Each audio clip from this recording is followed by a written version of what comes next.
ሰላም ዩቲዩብ ቤተሰቦቼ እንዴት ናችሁ? ጠፍቻለሁኝ አውቃለሁ። አንድ ወር ሙሉ ሆኖኛል ሎንግ ቪዲዮ ከሰራሁኝ። ስለዚህ ከዚህ በኋላ በደንብ ቶሎ ሰራላችኋለሁ። ዛሬ በጣም የሚገርም ርዕስ አንስተን ነው የምናወራው። ሁላችንም ጋር ጥያቄ የሚፈጥሩብን ነገሮች ይኖራሉ። በጸሎት ዙሪያ ነው ዛሬ የምናወራው። ይህን ቪዲዮ ከማየታችሁ በፊት ግን ቻናሌን ሰብስክራይብ ያላረጋችሁ ሰዎች፣ ዝም ብላችሁ የምታዩ ሰዎች ሰብስክራይብ አድርጋችሁ ጀምሩ። ቀጣይ ቪዲዮዎችን ስሰራ ፎር ዩ ፔጃችሁ ላይ በቀጣይነት እንዲመጣላችሁ ሰብስክራይብ ማድረግ እንዳትረሱ። ዛሬ ስለ ጸሎት ስናወራ ይሄን ያህል በጣም ኤክስፐርት ሆኜ ያለ ሙቀት ሁሉ ጨርሼ ምናምን ነገር አይደለም። ነገር ግን ትንሽ የምናውቃትን ነገሮች እንኳን ለራሳችን ይዘን ለሆኑ ሰዎች ባለማካፈላችን ይሄ ሰልፊሽነት ነው እንጂ ፍቅር አይደለም። ስለዚህ ምንድነው እኔ አንደርስታንድ ያደረኳቸው ምንድነው በጣም ብዙ ሰው ጸሎት ጸልዮ ተቃራኒ የሚያጋጥመው እንደሚፈልገው አይነት ላይፍ ስታይል ለምንድነው የማይኖረው ጠይቄያለሁ እኮ ለምንድነው የማይሰጠኝ ብቻ ብዙ ነገሮች ነው ጭንቅላታችን ላይ የሚመላለሱበት እና ቆይ ጸሎት ላይ የምፈልጋቸውን ነገሮች ቶሎ ማላገኘው ፈጣሪ ከልክሎኝ ነው እሱ ነው ያልፈቀደው ወይስ የኔ ጥፋት ነው የኔ ችግር ነው? የኔ ችግር ነው ኦፍ ኮርስ ይታወቃል። ምክንያቱም ሁሉን ነገር የሚሰጥ የሚችል አምላክ ነው ያለን ሁላችሁም ታውቃላችሁ። ይሄ ለእናንተ አዲስ ነገር አይደለም። ነገር ግን በጣም እየጣራችሁ ሊሆን ይችላል። በቻላችሁት መጠን እየሄዳችሁ ሊሆን ይችላል። የምትወዷቸውን ሰዎች ሜቢ አታችሁ ሊሆን ይችላል። ተከርታችሁ ሊሆን ይችላል። የገቢ ህይወታችሁ ላይ በደንብ ያን ያህል ካሽ በደንብ እየሰራችሁ ላይ ሊሆን ይችላል። ብቻ በጣም ብዙ አይነት ጥያቄዎች ይኖርብናል። የጤና ችግርም ሊሆን ይችላል። አላቅም እንግዲህ እናንተ ጋር ምን አይነት ፕሮብሌም እንዳለ እና ከዛ አንጻር የምርሱ ከልክሎ ነው ወይስ እኛ አጠያየቃችን ላይ እኛ በራሳችን ሚስ ያደረግነው ነገር አለ? እና አሁን ላይ ማወራችሁ ነገር ምንድነው ሁላችሁም ራሳችሁን የምታዩበት ነገር ነው የሚሆነው። አስር አንድ ሰው ጸልዮ ጥያቄው የማይሆንበት ምክንያቶች በደንብ አወራችኋለሁ እና ምን ያክሎቻችሁ ሬዲ ናችሁ? አሁን አካፍላችኋለሁ። የመጀመሪያው አንደኛ ትልቁ ምክንያት ያስቀመጥኩት ምንድነው መሰላችሁ? ክሊር ኢንቴንሽን እና ኤሌቬትድ ኢሞሽን ስለሌላችሁ። ምን ለማለት ፈልጌ ነው? አንድ ሰው እነዚህን ሁለቱን ነገሮች አሟልቶ ካልሆነ በስተቀር የሚጠይቀው ጥያቄው ይከሽፋል። ላይክ አይሆንም ማለት ነው። ምን ማለት ነው ክሊር ኢንቴንሽን ኤንድ ኤሌቬትድ ኢሞሽን? አብዛኛውን ጊዜ ሰው ጸሎት ሲጸልይ ሲጠይቅ በቃ ፈጣሪ ያውቃል ምናምን ነገር ብሎ ለስንፍና ነው የሚጠቀመው። ያ ማለት የሱን አቅም ለማሳየት ሳይሆን እኛ እንዳናስብ እኛ እንዳንንቀሳቀስ የምንጠቀማት ቃል ነች ብዙ ጊዜ ማለት ነው። ያ ማለት ግን ከኛ የሚጠበቅ ነገር የለም ማለት አይደለም። በተግባር ብቻ ሳይሆን በሀሳባችን በስሜታችን ራሱ መዘጋጀት ያለብን በጣም ብዙ ነገሮች አሉ እና ሀሳባችን ላይ ፍላጎታችንን በጣም ክሊርሊ ማወቅ ማለት ይኸውላችሁ በጣም ደሞስት ቀላል ያልሆነ ስራ ነው። ከምላችሁ በላይ ቀላል ሊመስላችሁ ይችላል። ለምን? አብዛኛው ሰው ማሰብ አይፈልግም። ማሰብ ስለማንፈልግ ምን ብለን ጠይቃለን መሰላችሁ? ፈጣሪ የተሻለ ነገር ስጠኝ፣ ጥሩ ነገር ስጠኝ ምናምን ብለን የተሻለ ጥሩ ከእንትና የተሻለ ምናምን የተሻለ ኑሮ፣ የተሻለ ገቢ፣ የተሻለ ሚስት፣ የተሻለ ምናምን እያላችሁ በጣም በቃ ፍላጎታችሁን በደንብ በግልጽ ላለማወቅ ጀነራላይዝ አድርጋችሁ ትጠይቃላችሁ። ጀነራላይዝ ተደርጎ በጅምላ ጥያቄ አይጠየቅም። ፍላጎታችሁ በጣም ክሊር መሆን አለበት። ሀብታም መሆን ፈልጋለሁ የሚል ሰው አለ። ምን ማለት ነው ሀብታም መሆን? ፈጣሪ ጋር ሲሄድ እንዴት ነው የሚተረጎመው? ሀብት ለአንተ ቁጥር ስንት ነው? ዩ ሃቭ ቱ ኖው ኢት። መጀመሪያ አንተ ገብቶ ነው መጠየቅ ያለብህ።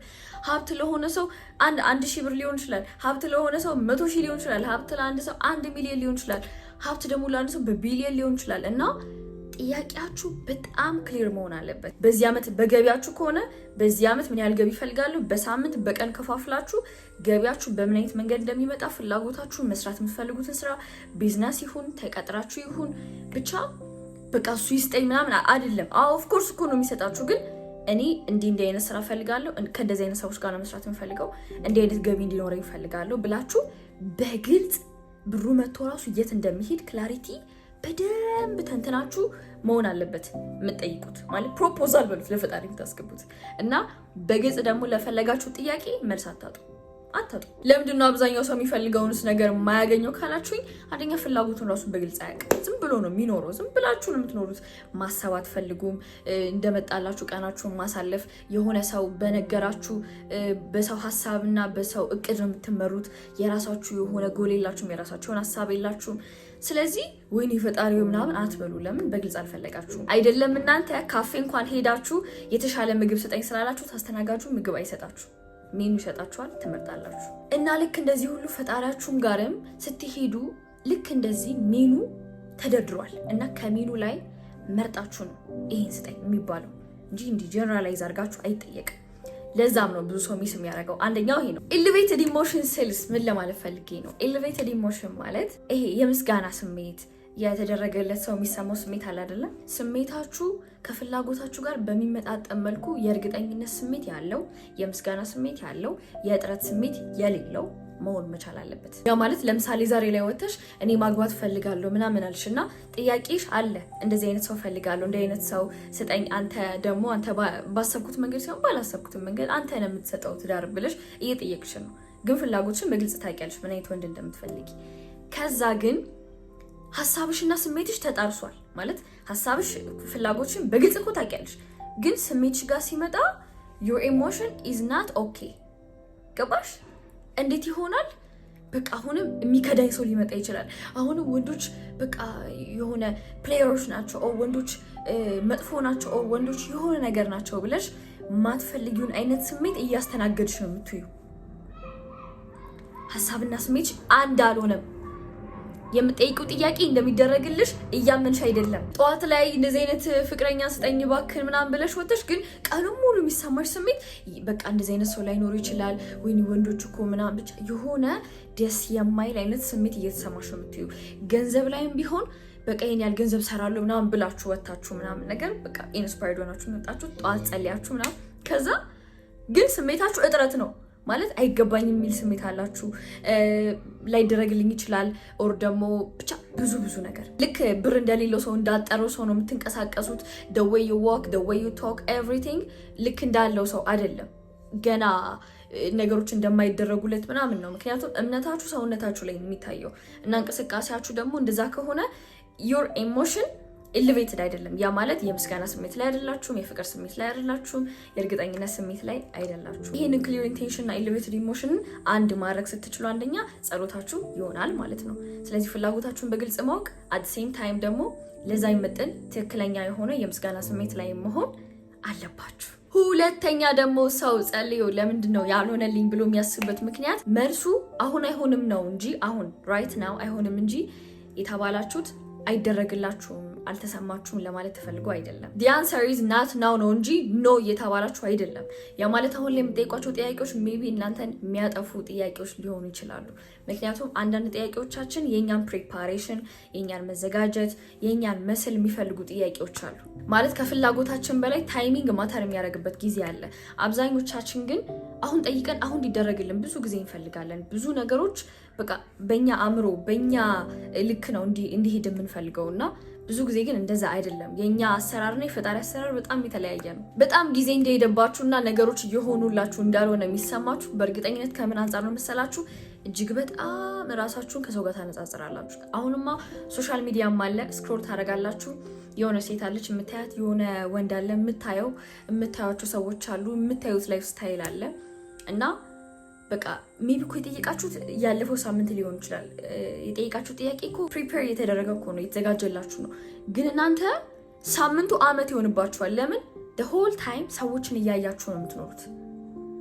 ሰዎችን እያያችሁ ነው እራሳችሁን ላይፋችሁን የምትገመግሙት። ጎረቤታችሁን እያያችሁ፣ ጓደኛችሁን እያያችሁ እና በዚህ ምክንያት ኢንቴንሽናችሁ ሁላ ግልጽ አይደለም። ከኮምፓሪዝም ምናምን ተነስታችሁ ነው ብዙ ነገሮችን ሁላ የምትፈልጉት። እነሱ በጊዜያቸው ተሰጥቷቸዋል። እናንተም እኮ ይሆንላችኋል እኮ ጊዜያችሁ ሲመጣ ማለት ይቆያል ምናምን አይደለም። ግን እናንተ ስትዘጋጁ ያን ነገር ለመቀበል ሬዲ ስትሆኑ፣ ምክንያቱም ጎል ከተሳካ በኋላ ህልማችሁ ሲሆን ዞሮ ኃላፊነት ነው። ያንን ኃላፊነት ይሄ ልጅ መሸከም ይችላል ወይ፣ እቺ ልጅ ይሄንን ነገር ብሰጣት ሃንድል ማድረግ ትችላለች ወይ ብሎ አይቶ ነው ፈጣሪ የሚሰጠን። ለምሳሌ ከቤተሰብ ጋር እየኖርኩኝ እያለ ራሴን ችዬ መኖር ፈልጋለሁ ምናምን ብዬ በጣም አካብጄ ለአመታት የቆየበት ጉዳይ ነበር ለምሳሌ።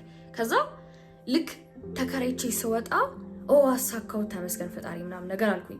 ግን ቤቱ መጥቶ ኃላፊነት ነው የሚሆነው። ማለት በየወሩ እኔ ነኝ ክራይን ከፍለው፣ በየጊዜው እኔ ነኝ ሁሉም ነገር እያሰብኩኝ ራሴን መመግበው፣ ልብሴን ማጥበው፣ ምግብ ኩክ ማረገው፣ ማለት እንዴት አድርጌ ገቢን ማኔጅ ላድርግ፣ ነገ ምን ልስራ፣ ምን አላርግ ምናምን ኤቭሪቲንግ እኔ ነኝ የማስበው። ከዚህ በፊት ይሄን ነገር የሚያስብልኝ ቤተሰቦቼ ነበሩ። ራሴን ችዬ ስወጣ ግን ጎል ብዬ ያሰብኩት ነገር ቤት ተከራይቶ መውጣቱ እንኳን ብዬ ሳስብ ከወጣው በኋላ ያ ነገር ኃላፊነት ነው የሆነብኝ። ስለዚህ በዛ ታይም ሬዲ እንደሆንኩኝ ባይሰማው ኖሮ ፈጣሪ እንዴት ነው የሚያስወጣኝ? ማለት ምናልባት ወጥቼ እኮ ልጎዳበት እችላለሁ፣ ኦር ራሴ ላጣ እችላለሁ፣ በጣም ብዙ ነገር ማለት ነው።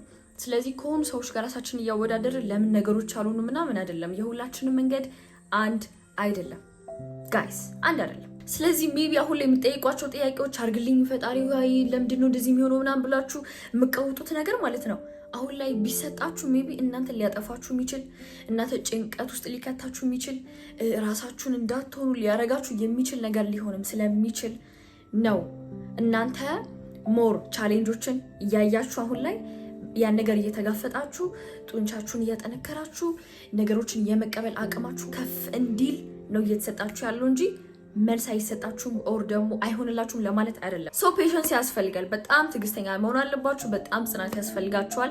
ራሳችሁን ከራሳችሁ ጋር ብቻ አስተያዩ። ከሰዎች ጋር ማነጻጸር አቁሙና ማማረር ከአሁኑ ሰዓት ጀምሮ ታቆማላችሁ። ሶስተኛው ምክንያት ደግሞ ምንድነው መሰላችሁ? የምንጠይቀው ጥያቄ አንዳንዴ እኛን ሊትራሊ የሚጎዳን ስላችሁ ዳሜጅ ሊያደርገን የሚችል ነገር ስለሆነ ነው። እንደዚህ ገጥሟችሁ ያቅም? ለምሳሌ ሪሌሽንሺፕ ላይ ምናምን ነገር ገብታችሁ ከዛ ለምንድን ነው ግን እሱን ያልሰጠኝ ምናምን ነገር እያልሽ ነው። ኦር አንተም ደግሞ በጣም የሆነ ያሰብካት ሴት አለች እና ለምንድን ነው እንደዚህ ያልሆነው ምናምን እያላችሁ ነው። እና ያንን የምትፈልጉትን ነገር የምር ቢሰጣችሁ ሜቢ ከዛ ሰው ጋር የሚኖራችሁ ነገር ላይፋችሁን በሙሉ በጣም ትራውማታይዝድ ሆናችሁ ራሳችሁን እንድታጡ ላይፋችሁን ምርር ብሏችሁ እንድትኖሩ የሚያደርጉ ሰዎችም ሊሆኑ ይችላሉ። እና ከነዛ ሰዎችም እየተጠበቃችሁ ቢሆንስ አብራችሁ ማትቀጥሉ ቢሆንስ ገና 5-10 ዓመት ቀድመሽ ሳትሄጂ ቀድመሽ ከመለያየትሽ በፊት አሁን ላይ ቋጭቶልሽ አሁን ላይ አፋቶሽ ሰላምሽን እንድታገኝስ ቢሆን ብዙ ነገሮች ለምን እንደሚሆኑ ማለት ነው በጣም ቆይቶ ዘግይቶ ነው የሚገባን። ሪሌሽንሺፕ ላይም አገባለሁ ብለሽ ያሰብሽው ሰው ምናምን የሆነ ነገር ተፈጥሮ ማለት ሜቢ ብትለያዩ ምናምን ማለት በጣም ራስሽን እየጎዳሽ ሊሆን ይችላል ምናምን ማለት ነው። ግን ይሄ ሰው አብሮሽ ቢቀጥል ልጅ ከወለዳችሁ የሆነ ነገር አብራችሁ ከቀጠላችሁ ምናምን ነገር በኋላ ጥሎሽ የሚሄድ ሰው ነበረ። ግን ቀድሞ ፈጣሪ አሳይቶሽ ምልክት ሰጥቶሽ ከዛ ሰው ጋር እንድትለያየ እያደረገሽ ሊሆን ይችላል። እና ግን አንቺ ከሰዎች ጋር ራስሽን እያስተያየሽ ወይኔ ዛሬም ላላገባ ነው ወይኔ ዛሬም በቃ ምናምን ብለሽ የሆኑ አይነት ውጭ ላይ ያሉትን ወንዶች እንደዚህ ናቸው ሁሉም ብለን የምንይዝበት ነገር አለና አይገናኝም ጋይስ፣ ምንም አይገናኝ ነገር ነው። የምንጠይቃቸው ጥያቄዎች በየትኛውም አይነት ላይፍ ስታይል ሊሆን ይችላል። ኢቭን በጤናችሁ ራሱ አሁን ላይ ሜቢ በሽተኛ ከሆናችሁ ታማችሁ ከሆነ ሁላ ለምንድን ነው የታመምኩት ምናምን ሜቢ አሁን ላይ እንደዛ ባትሆኑና ብትንቀሳቀሱ ብዙ ነገር ሉዝ ልታደርጉም ትችላላችሁ። ከብዙ ሰዎች ጋር ልትነጋገሩም ትችላላችሁ። ስራችሁ ላይ ውጤታማ ላትሆኑ ትችላላችሁ። ከሆኑ እንዳታገኟቸው ወይም ደግሞ እንዳትሰሩ እንዳትንቀሳቀሱ ፈጣሪ ለእናንተ በሽታ በመስጠት ህመም በመስጠት ቤት እያሳረፋችሁም ሊሆን ይችላል። ከምን እየጠበቃችሁ እንዳለ አታውቁም። ይህን ታሪክ ታውቁታላችሁ ብዬ አስባለሁ። ማለት የሆነ የጦርነት ቦታ ነው እና ቦታው ላይ እንግዲህ ወንዶች ናቸው የሚዋጉት እና በየቤቱ እየተኬደ ወንዶች እየተሰበሰቡ እንትን ይባላሉ ይላካሉ ማለት ነው። እና ልጅ እንግዲህ ወጥቶ ምናምን ነገር ሲመለስ በሆነ አይነት ምክንያት ነው ኤግዛክት ሪዝኑን ረስቼዋለሁ፣ ግን እግሩ ተቆርጦ ምናምን ነገር መጣ ማለት ተጎድቶ እና ከዛ በኋላ በጣም ቤት አልቅሰዋል። ለምንድነው እንደዛ የሆነው? ለምንድነው እንደዚህ ሆንኩት ምናምን ነገር ብቻ በጣም እየተቀወጠ ነው ቤትና ከዛ በኋላ ግን ከሆነ ጊዜ በኋላ ጦርነት ተነስቶ ምናምን ነገር ወንዶች እየተሰበሰቡ ነው እና በየቦታው እየተኬደው ወንዶችን እያስወጡ ለውጊያ እየላኳቸው ነው። እግሩ የተጎዳው የታመመው ልጅ ቤት ሄደው ሊያወጡ ሲሄዱ ወንድ የለም እዚህ ቤት ምናምን ብሎ ቼክ ሲደረግ አለ። ግን አጋጣሚ ሆኖ ቁስል ስላለበት ኦልሬዲ ህመምተኛ ስለሆነ ህመምተኛ የሆነ ሰው አይሄድም ተባለና ቀረ ማለት ነው። እና አሁን ይሄ ልጅ ያኔ እንደዛ መሆኑ በምክንያት ነው። በቃ ከምን እንደምትጠበቁ አታውቁም። የሆነ ህመም የሚሰጠን የሆነ ነገር እንድናገኝ ነው ወይ ደግሞ ከሆነ ነገር እየተጠበቅን ነው። ዊዶን ነው። አሁን እሱን ደግሞ የሚደብረው ቦታው ላይ ሆነን ስለማናውቀው ነው። ቦታው ላይ ሆነን ለምን እንደሆነ የምር ፈጣሪ ጽፎ ምናምን ይሄ ብሎ ቢነግረን ደስ ይለናል። ግን አክቹሊ አይደለም አናውቀውም። ከማናውቃቸው ነገሮች እየተጠበቀ ስለሆነ ግሬትፉል መሆን መቻል አለብን። አራተኛው ምክንያት ደግሞ የእናንተ ፍላጎታችሁ ሚክስድ ነው ወይም ደግሞ አንኮንሽስ ነው። ያ ማለት ይሄ ስቴት ኦፍ ቢንጋችሁ የተስተካከለ አይደለም። ጥያቄያችሁና የሚሰማችሁ ስሜት አንድ አይደለም። የመጀመሪያው ፓርት ላይ በእርግጥ ገልጨዋለሁ። ማለት በሀሳባችሁ ፍላጎታችሁን ታውቃላችሁ፣ ግን በልባችሁ ግን ተቃራኒ ነው የሚሰማችሁ። ስለዚህ አንድ ማድረግ መቻል አለባችሁ። ሀሳብና ስሜታችሁ አንድ መሆን መቻል አለበት። ካልሆነ አእምሯችሁና ልባችሁ ተጣልቶ አይሆንም። ስለዚህ እምነታችሁን ደግሞ ለመገንባት ምንድነው ማድረግ ያለባችሁ? ውስጣችሁ የሚሰማችሁን ስሜት ለማስተካከል ኢንቫይሮንመንታችሁን ማስተካከል። ለምሳሌ ኢንቫይሮንመንታችሁ በጣም ችግር የሚወራበት ከሆነ እንዴት ነው ማደግ ፈልጋለሁ ብላችሁ እነሱን ደጋግማችሁ እየሰማችሁ እያያችሁ የምትለወጡት ኦር ደግሞ ስሜታችሁ የሚስተካከለው? አይሆንም። ይሄ መጽሐፍ ቅዱስ ላይ ያለ ነገር ነው። ዓይንና ጆሮህን ጠብቅ የሚል ነገር አለ። ዓይንና ጆሮህን ከምንድን ነው የምትጠብቀው? ከማትፈልገው ነገር። እኔ ዛሬ ላይ ይሄን ያህል ገንዘብ መስራት ፈልጋለሁ ብዬ ነገር ግን ውሎዬ በሙሉ ጭራሽ እንደዚህ አይነት ገንዘብ ከማይሰሩ ፍላጎት ከሌላቸው ሰዎች ጋር ከሆነ እያዋልኩኝ ያለሁት ውሎዬን ማስተካከል አለብኝ። ምክንያቱም ዓይንና ጆሮዬ ኮንሲስተንትሊ እንደዚህ አይነት ኢንፎርሜሽን እየወሰደ እስካለ ድረስ እሱን ነገር ማመኑ አይቀርም። ስለዚህ ጠዋትና ማታ የምንጸልየው ነገር ብቻ አይደለም። አክቹሊ ጸሎት ማለት ሀሳብ ሲደመር ስሜት ነው። በሀሳቤ በስሜቴ አውቄውም ይሁን ሳላውቀው እለት እያሰብኩኝና እየተሰማኝ ሙሉ ነገር ያ ጸሎት ነው። እና ምንድነው እለት እያሰባችሁና እየተሰማችሁ ያለው ነገር እሱ ነገር ቼክ አድርጉ። ስለዚህ ሀሳብና ስሜታችሁን አንድ የማድረግ ስራ ያስፈልጋችኋል። አንድ ካላረጋችሁ እንግዲህ ጥያቄያችሁ አይሆንም ማለት ነው። አምስተኛው ምክንያት ደግሞ ጥያቄያችን የማይሆንበት ምክንያት ላክ ኦፍ አክሽን ነው። እንጠይቃለን፣ ጋይዳንስ እንጠይቃለን፣ አንተ ታውቃለህ ምናምን ብለን እኛ ቁጭ ብለናል። ምንም እያደረግን አይደለም። ዊዛውት ኤኒ ፓርቲሲፔሽን እኛ ምንም ሳናዋጣ አንተ አድርግልን ምናምን ማለት ድርሻችንን እኮ ማወቅ አለብን። የኔ ድርሻ ምንድነው? የፈጣሪ ድርሻ ምንድነው? ብዙ ጊዜ ራሱ ምንድነው ታውቃላችሁ? የኛንና የፈጣሪን ድርሻ ራሱ ማለት ነው በጣም እንገላባብጠዋለን። ብዙ ጊዜ እኛው ጠይቀን ይሄን አድርግልኝ ምናምን ብለን እኛው ለመመለስ በጣም ነው እንትን የምንለው አቴንሽናችንን ምናምን ኤቭሪቲንግ መጨረሻው ላይ ምን አገባን? ይሄ እኮ የኛ ስራ እኮ አይደለም። ለምሳሌ ፈተና ላይ ምናምን ነገር ገብታችሁ ሰርታችሁ ምናምን ከዛ በኋላ መጨረሻው ምን ይሆን ግን ይሄና ወድቅ ይሆን አልፍ ይሆን ምናምን ይሄ እኮ የእናንተ ስራ እኮ አይደለም። ማለት ይሄ እኮ የእናንተ ስራ እኮ አይደለም። ከእናንተ የሚጠብቀውን ነገር አድርጋችሁ መጨረሻ ላይ በጣም ነገሮችን ቱማች ኮንትሮል ለማድረግ የመቆጣጠር ሱሳችን ከምላችሁ በላይ ስናድግም ስንመጣም ካልተጨነቅን የሆኑ ነገሮችን ካላሰብን የሚደረግልን አይመስለንም። እና አድራጊ ፈጣሪ ሆኖ ሳለ ከኛ የሚጠበቀውንም አድርገን ውጤቱን በጣም እንቋጠርበታለን። አሁን ይሄ ምን ይባላል? ኮንትሮል ነው እንጂ የሚባለው ይሄ የትረስት መገለጫ አይደለም። እምነታችን አይደለም የሚያሳየው በጣም እንደምንጠራጠር፣ እምነት እንደሌለን፣ እግዚአብሔር እንደማያደርግልን ምናምን ነገር ከማመናችንና ከመቀበላችን የሚመጣ ነገር ነው። አት ዘ ሴም ታይም ደግሞ እኛ ምንም ሳናስብ በቃ አንተ አድርግልኝ ማለት ተቀምጠን ምንም ያደርገን እኮ አይደለም። ቤት ተቀምጠን የሆነ ተመሳሳይ አይነት ቅጥር ስራ ላይ ረጅም ጊዜ እየሰራን ምንም ከራሳችን ሳናዋጣ ምንም ሳንነሳ ምናምን እሱ ያውቃል እንግዲህ ምናምን ማለት ለስንፍና የምንጠቀመው ቃል እና ከኛም የምፈልገውን ነገር ማወቅ፣ በሀሳብ በስሜታችን መስተካከል፣ ተግባር ላይ ገብቶ ከኛ የሚጠብቀውን ነገር አድርጎ ከዛ ሌት ጎ አድርጎ ፈጣሪ እንዲያደርገው ያኔ ስፔስ መስጠት ነው እንጂ በጣም ኮንትሮል ማድረግም ከዛ ደግሞ ከኛ ደግሞ ማሰብና መስራት ይተጠበቀብን እሱ ራሱ ፈጣሪ መጥቶ ስርትርት አድርጎ እንዲሰጠን መጠበቅ ራሱ ኢንሴን በጣም እብደት። እንዳመናችሁ የምታረጋግጡት ተግባር ላይ ስትሆኑ ነው። ተግባር ላይ ሳትሆኑ እኔ አምኛለሁ እኮ በራሴ እርግጠኛ ነኝ ምናምን አላመናችሁም። እምነት ማለት የእርግጠኝነት ስሜት ሲሰማችሁ እንደዚህ አይደለም የምትሆኑት። እኔ በጣም የምትወዱት ሰው አንድ ነገር ይደረግባችኋል።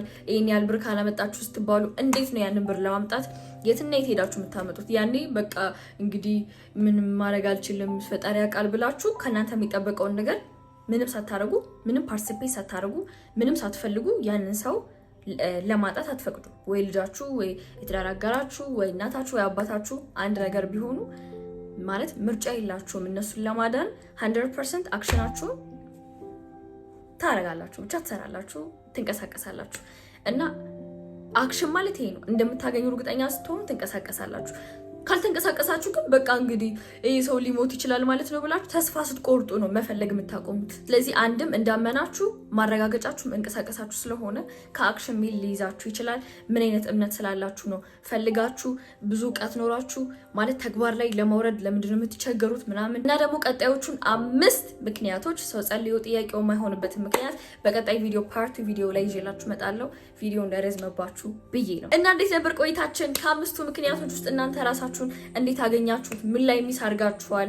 እስኪ ያገኛችሁትን ነገር ኮሜንት ሴክሽን ላይ አስቀምጡልኝ። እና ቪዲዮም ደግሞ ከተመቻችሁ ላይክ፣ ሰብስክራይብ፣ ሼር ማድረግ እንዳትረሱ። ቀጣይ ቪዲዮ ላይ እንገናኛለን።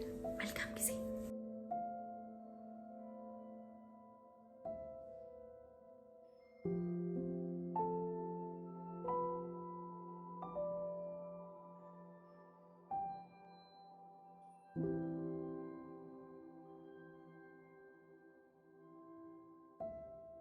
you